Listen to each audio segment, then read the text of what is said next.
Before you actually get into designing and engineering the part, it's very important that you get an idea of what the product actually is about, what its context of use is, and what specific constraints you might have.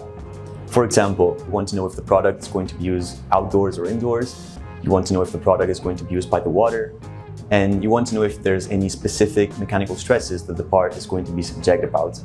Some areas might require particular attention. For example, if you have some mating surfaces and there's going to be some joinery happening there. And also surface finish is a very big topic.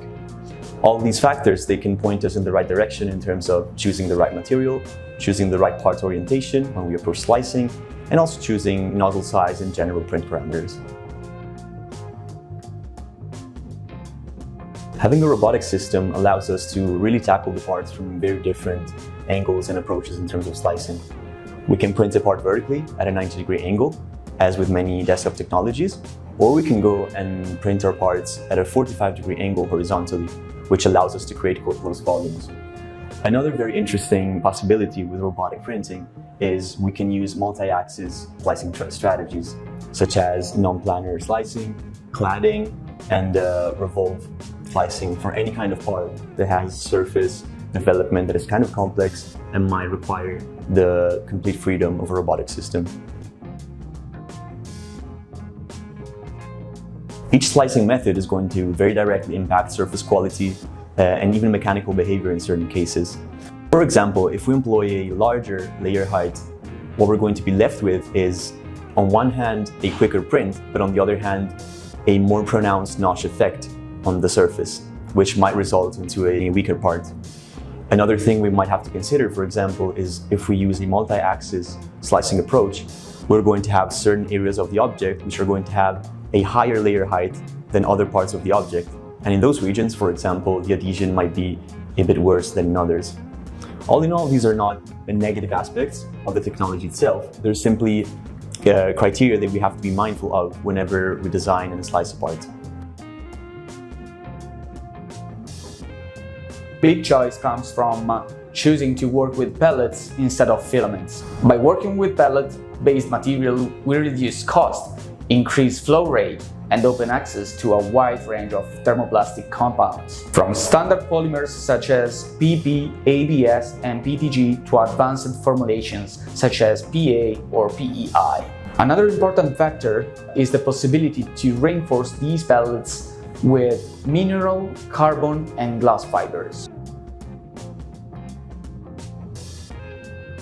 We work across a wide range of sectors. In aerospace, where trim and drill masks show how LFAM can deliver high precision and production with certified quality. In design and architecture, it demonstrates how additive manufacturing merges artistry with industrial precision. In automotive, custom vehicles parts highlights the ability to create complex, lightweight, and fully tailored components with ease.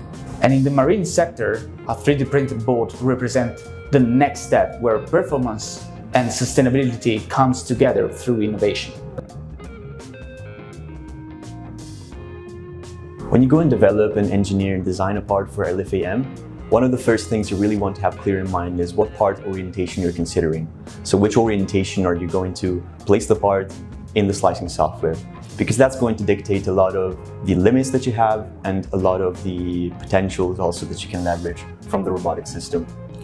One thing you'll have to keep in mind is you'll have to manage overhangs without the use of supports like you would normally do on a desktop printer.